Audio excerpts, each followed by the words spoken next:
So today, what I would like to do is show a little more detail into this so-called Antichrist phenomenon that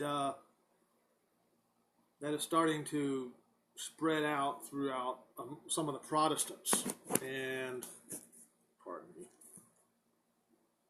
And what I want to do is set the record straight.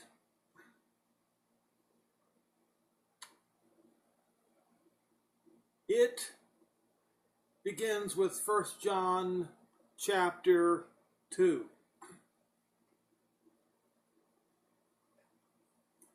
Before I get started, let me ask the question. Those of you who have listened to my last 3 videos already know the answer. John, who was he apostle to? Was he apostle to the Gentiles, or was he apostle to the Jews scattered abroad?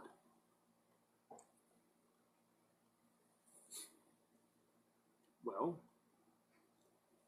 Paul declared that he was the apostle to the Gentiles, that Paul was the apostle to the Gentiles, and the 12 apostles represent each of the 12 tribes of Israel. So each of the apostles, 12 apostles, they were exclusively to Israel.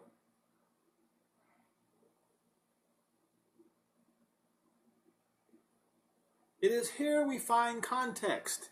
If you do not understand that particular fact, you'll never understand what is written in 1 John 2.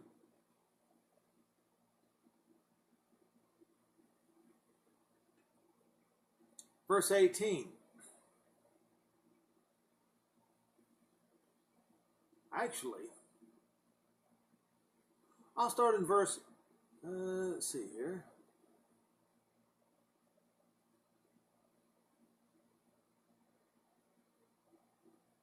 I'll start in verse 15, because this requires a little attention too. Love not the world, neither the things that are in the world. Which Jews, which Israelites was he talking to then? Scattered abroad among the Romans and the Hellenes. So what he was essentially saying was, don't love the Western civilization, neither the things that are therein. Won't be swayed by Western civilization. For if any man loves the world, that's the Gentiles ruling over the world, the love of the Father is not in him. For all that is in the world, the lust of the flesh, the lust of the eyes, and the pride of life is not of the Father, but is of the world. And the world will pass away. Western civilization will pass away, folks. And all the lust thereof. But he that does the will of the Father abides forever. Now, verse 18, little children, it is at the last time. Look up the word last time, or time. Hora. 5610 in the Greek, hora, hour. It is the last hour. Wait a minute. That was over 2,000 years ago. How could it have been the last hour? It was the last hour for Jerusalem.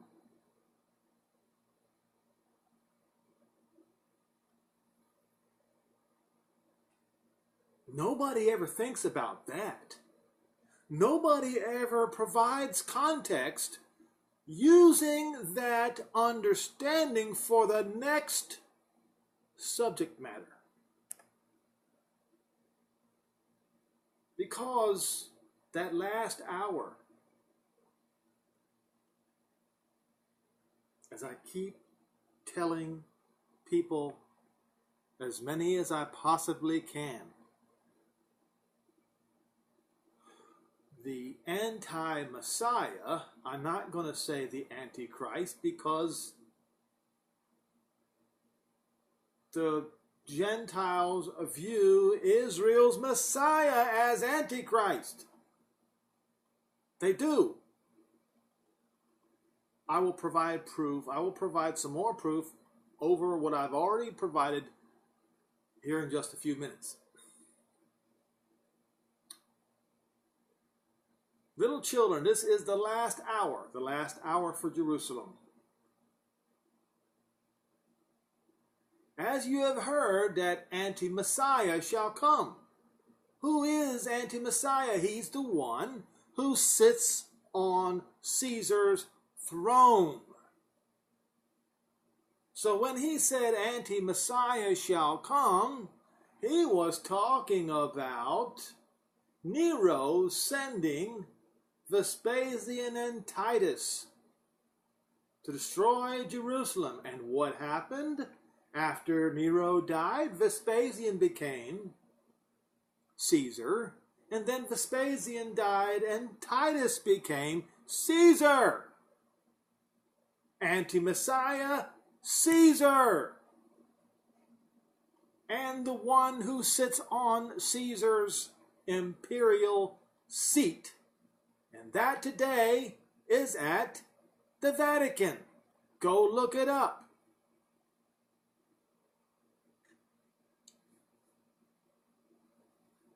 Now listen to this carefully, because John provides a lot of answers here.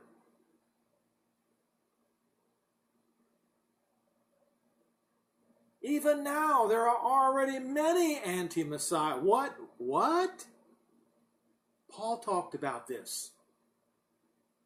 Listen carefully. This is how we know it's the last hour. You see, what he's saying is, at the time of Jerusalem's demise is the time when anti-Messiahs, plural, show up. He is saying that is a marker. Remember, this was over 2,000 years ago, and you still have people going around claiming that anti-Messiah hasn't shown up yet? John says, at that particular point in time, right then, not many years after the death of John, not many years at all after the death of John, here comes Titus, the people of the prince. Titus was a prince, so to speak. How do I know this? Well, he would later become Caesar. And his father would become Caesar first, making Titus the prince. The prince of the Romans. The prince of the people that shall come and destroy the city, as written in Daniel 9:27.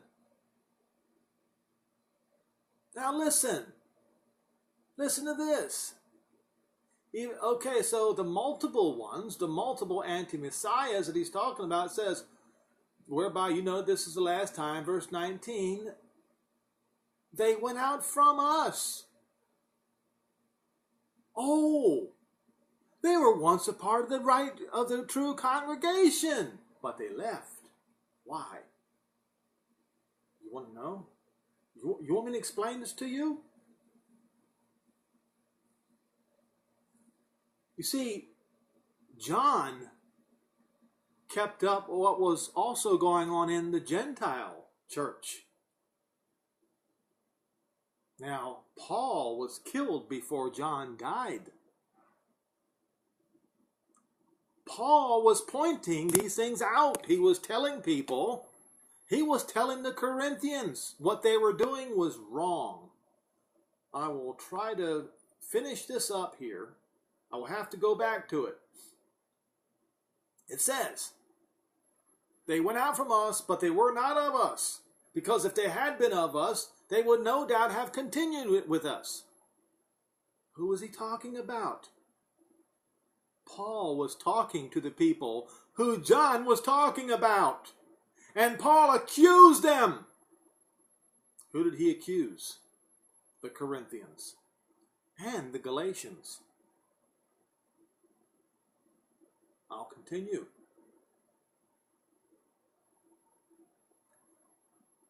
They went out that they might be made manifest that they were never of us to begin with.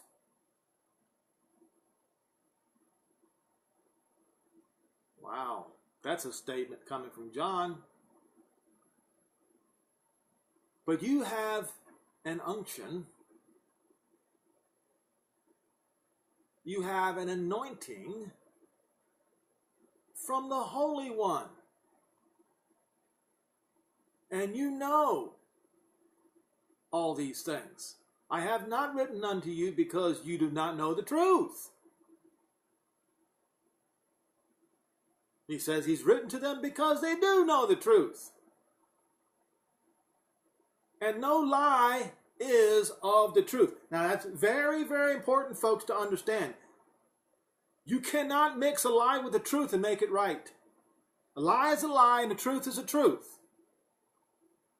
Don't forget it.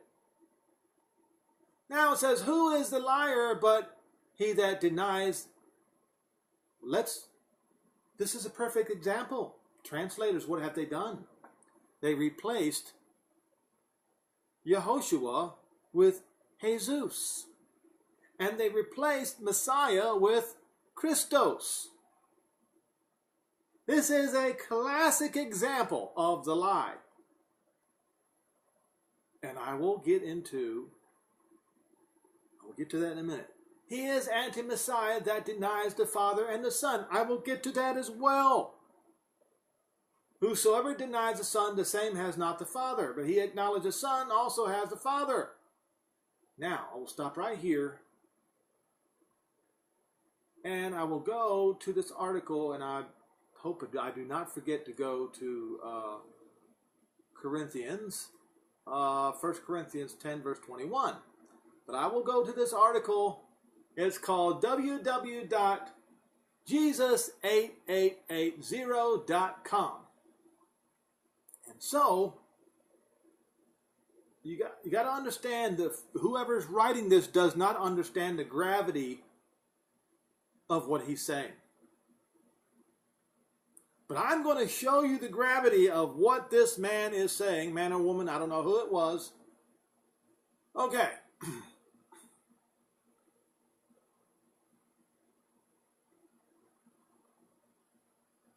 So this guy is claiming, how does he know? How does he know that the entire New Testament was written in, what was it, K-O-I-N-E, or Common Greek?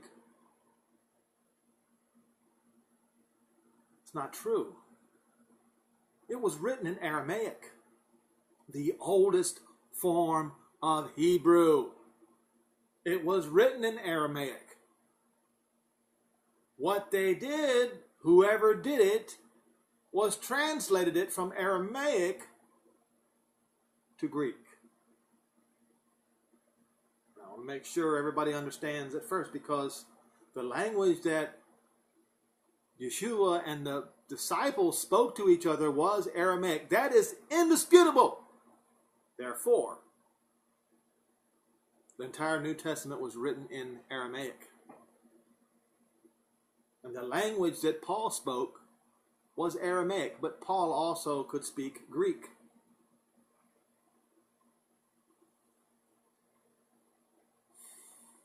But he says, but the gospel spread into areas where Greek was not spoken. Missionaries made translations in other languages such as Coptic, Slavic, and Latin. By the end of the 2nd century, many different Latin versions were in circulation.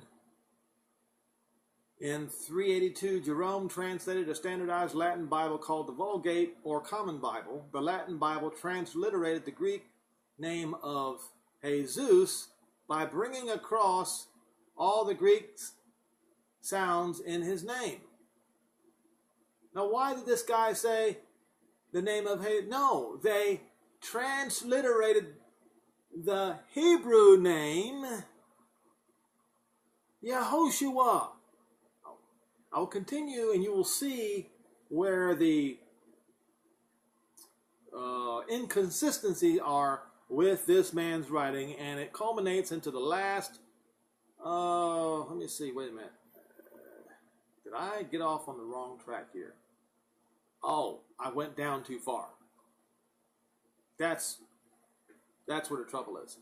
Okay, so I will go up to the next a paragraph. Joshua is mentioned 2 times in the New Testament.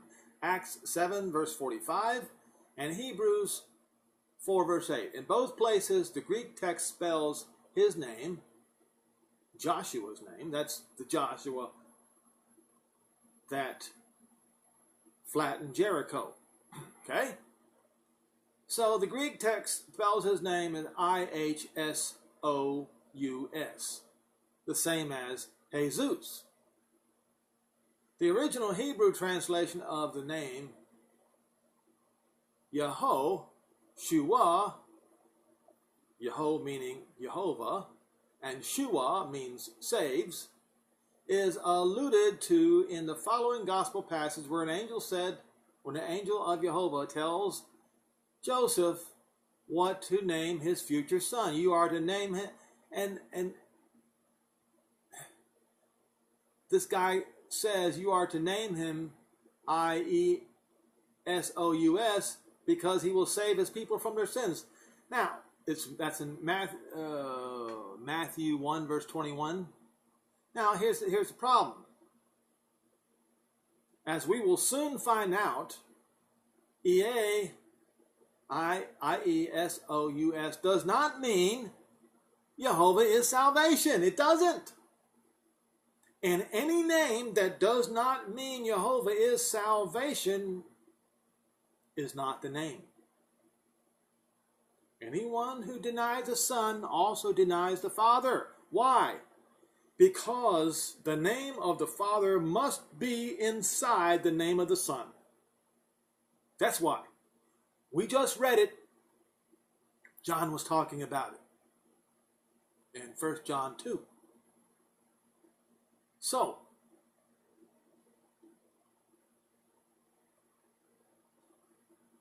he says this passage shows Matthew knew that the first 2 vowel sounds, EA, in the name of, as he puts it, Jesus, were meant to be transliteration of the vowel sound in the name, he says Yahweh, but it's Jehovah, the almighty monotheistic God of the Hebrews. The Gospel of John echoed that knowledge by having, and they say Jesus again, say, I am come in the name of my Father. John 5 verse 43. So here we go. He comes in the name of his Father.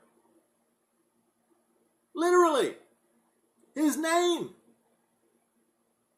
incorporates the name of the Father. But it also must have salvation in the name. Don't, if you're confused, don't be. You will be unconfused in just a minute. A 5th grader can understand what I'm about to say. So he says the last syllable in the name of Iesus was probably recognized by the Greeks for its similarity to the name Zeus, the most powerful god in the the most powerful god in the polytheistic Greek pantheon. Putting the two word plays together, the name Iesus oozed with supernatural power because that name implies Jehovah Zeus. And there you have the answer, folks. That is a name of blasphemy. Why? Paul says so here in 1 Corinthians 10 verse 21. How did John know what was happening in the Gentile churches? Paul told him. That's how he knew. As I pointed out yesterday and the day before yesterday, Paul accused the Galatians of turning away from the gospel, and going for a different one, and he accused the Corinthians of doing the same thing. And then he went further with the Corinthians.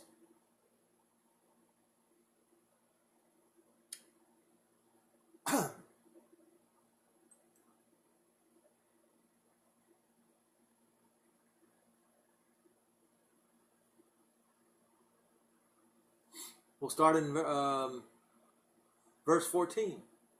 Wherefore, my dearly beloved, flee from idolatry.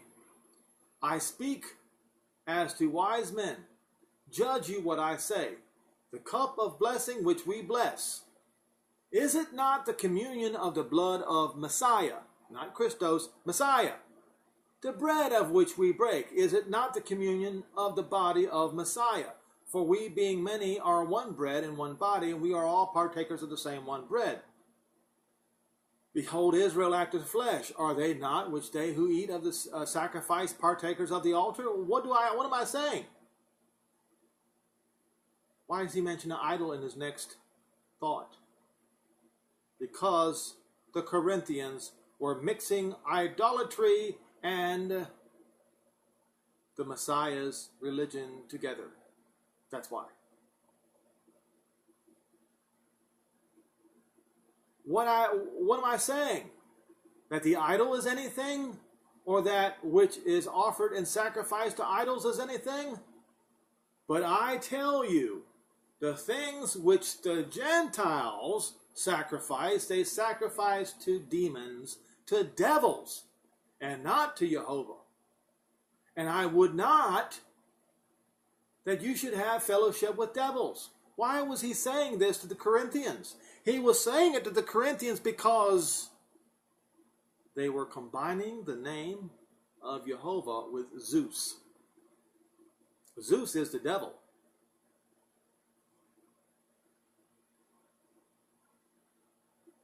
Zeus is the devil. I will say it a third time. Zeus is Satan the devil.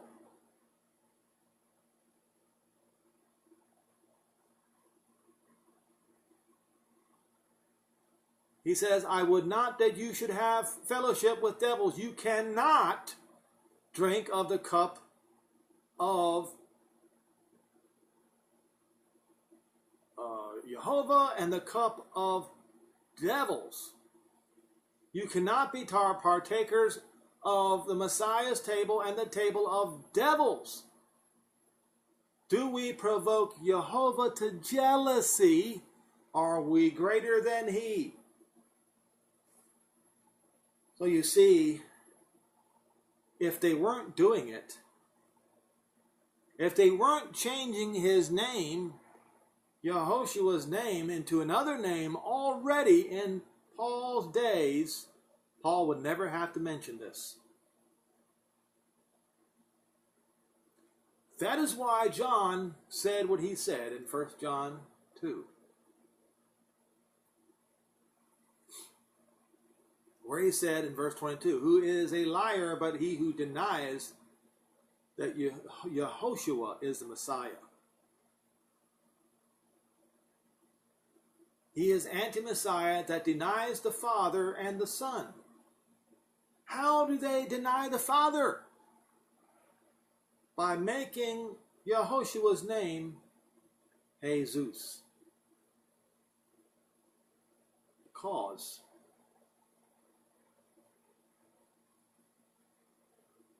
Yehoshua comes in the name of Jehovah. And Yehoshua means Jehovah saves. Or Jehovah is salvation. And to deny that Jehovah is salvation is to deny the Son and the Father.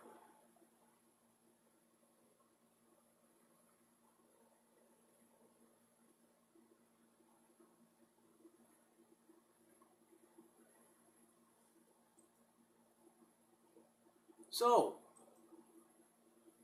once again, recapping. Little children, 1 John 2, verse 18. It is the last hour. The last hour for who? The last hour for Jerusalem.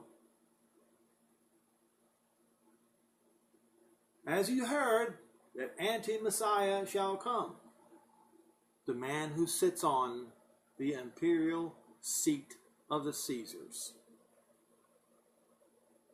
Nero sat on it, Vespasian sat on it, Titus sat on it, Constantine sat on it, and the latest one, Gregory, Gregory, the one that changed thought to change the times and the laws, he sat on it. That's right. And the one who calls himself Francis, he sits on it. They went out from us because they were never a part of us. They created their own religion. They changed the name of the Messiah to honor Zeus. I have given you proof. And just to prove that Zeus is Satan, let's go to Revelation 2.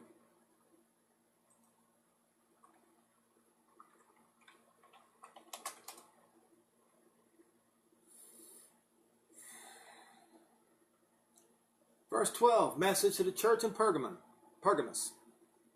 To the angel of the church in Pergamos write, these things says he that has a sharp sword with two edges, I know your works, and where you dwell, even where Satan's seat is. What was he alluding to?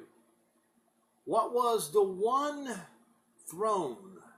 What was the one thing in Pergamos that stood out above everything else? The one thing that was the altar, the throne of Zeus. And he doesn't say it once, but he says it multiple times here.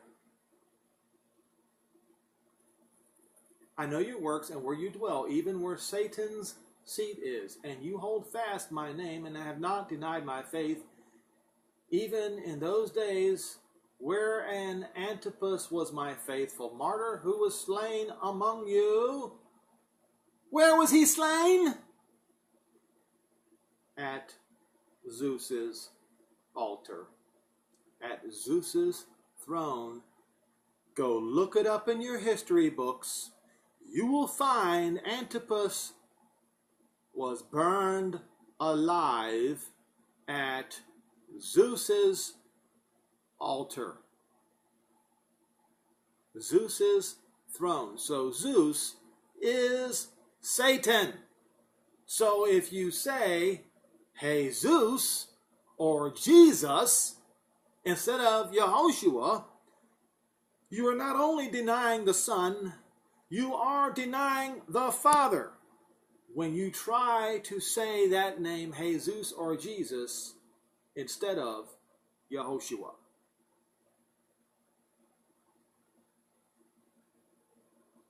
Anyone who does this denies the Father and the Son. This is exactly what John was talking about. The thing that makes this so confusing is the translators muddied the waters. But if you do your homework, if you do your studying, you will find out the truth.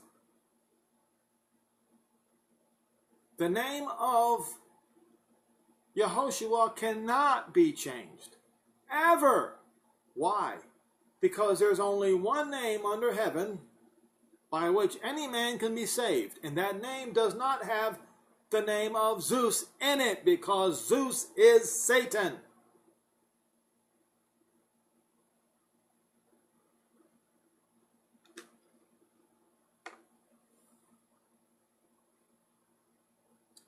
So according to John,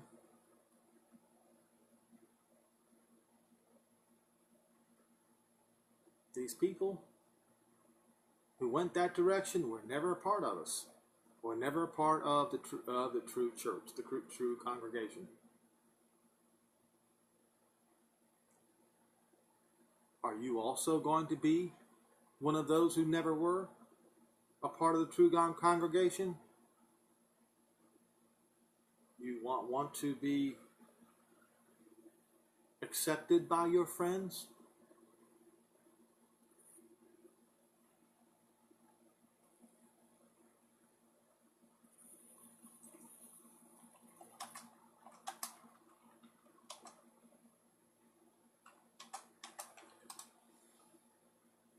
Luke 6, verse 26. Woe unto you when all men speak well of you, for so their fathers did with the false prophets.